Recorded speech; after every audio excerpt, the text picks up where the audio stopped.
Now we will resume the questions from the panels. Magandang gabi po, Senador. Good evening, Rolex. Ang katanungan ko po ay tungkol sa power. Alam niyo po, yung IPIRA, hinati yung bansa natin. Electric Power Reforms Industry Act, IPIRA. Ngayon po, ganito. Recently, ang Malacanang po ay naglabas. Pinirmahan ng Pangulo, Executive Order 164. Adding nuclear power to the energy mix. And among others, to study the viability kung pwede pa natin i-operate yung BMPP at ang iba pang mga facilities para sa paggamit ng nuclear energy. Pwede mo malaman kung ano yung isip nyo po tungkol dito? Kasi po mangyayari sa sunod na termino, ang 18 milestones. Ito po yung unang hakbang lamang. Marami talagang pinag-uusapan. Energy is hard. Ito, aaminin ko sa inyo, talagang pinag-aaralan ko, napakahirap ayusin. Dahil nga, yung ating sistema, the IPIRA law, marami talaga nakakontain dyan na kailangan pag-aralan ulit. Because ang reklamo sa buong bansa, both na consumers lamang at saka yung mga negosyante. Kasi lagi natin napapag-usapan mga foreign investors na nagre-reklamo sa power, pati local investors. Kaya ang investment sa Pilipinas is not capital intensive.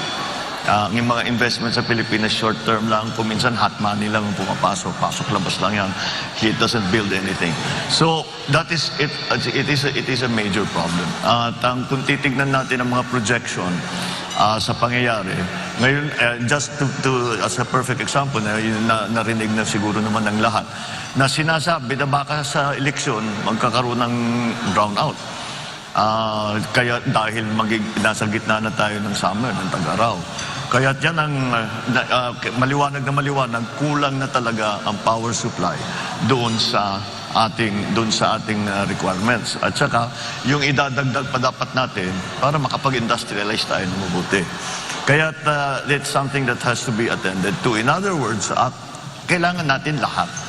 Kailangan natin lahat ng makuha natin na power sources para mabigyan tayo ng mas mura at mas malawak at mas reliable na power supply.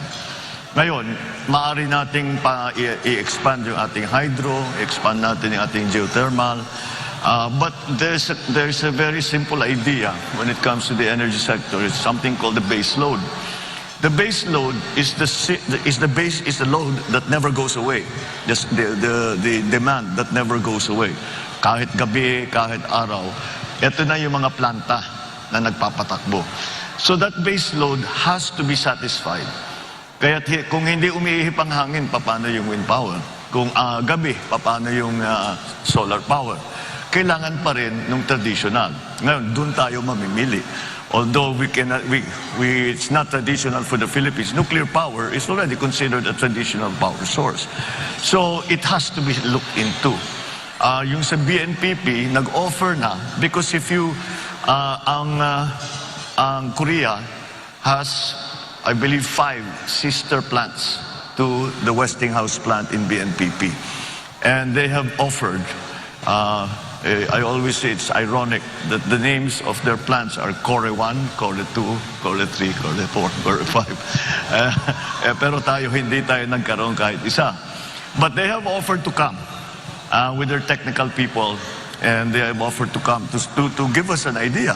Pwede pa ba ito? Because kahit pa paano, the BNPP, the Bataan Nuclear Power Plant, was supposed to go online with 650 megawatts in 1986. That's a long time ago. Marami ng bagong technologies, marami ng bagong requirements.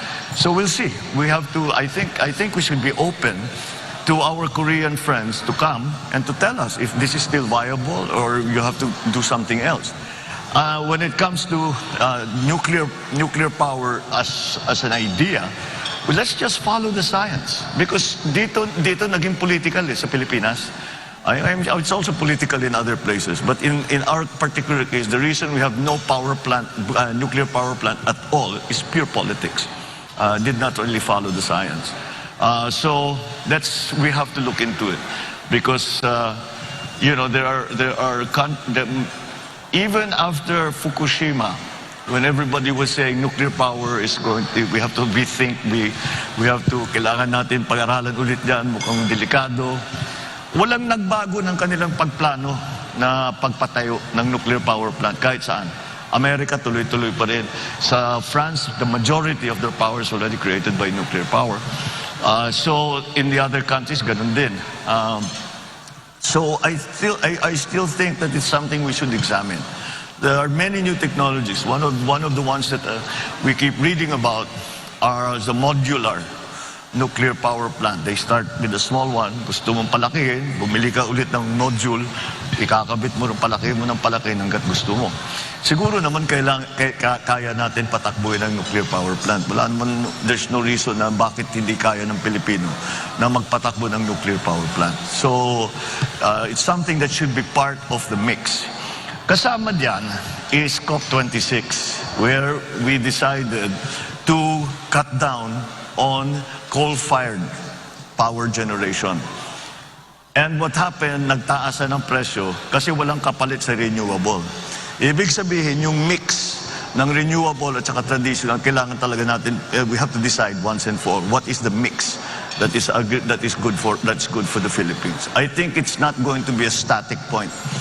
I think as years go on and we develop renewables, we develop other sources of power, that mix is going to slowly shift towards renewables, hopefully, because that's what we want because of climate change. But nonetheless, that mix is still something that's up in the air that we haven't really determined what is proper and appropriate for the Philippine setting.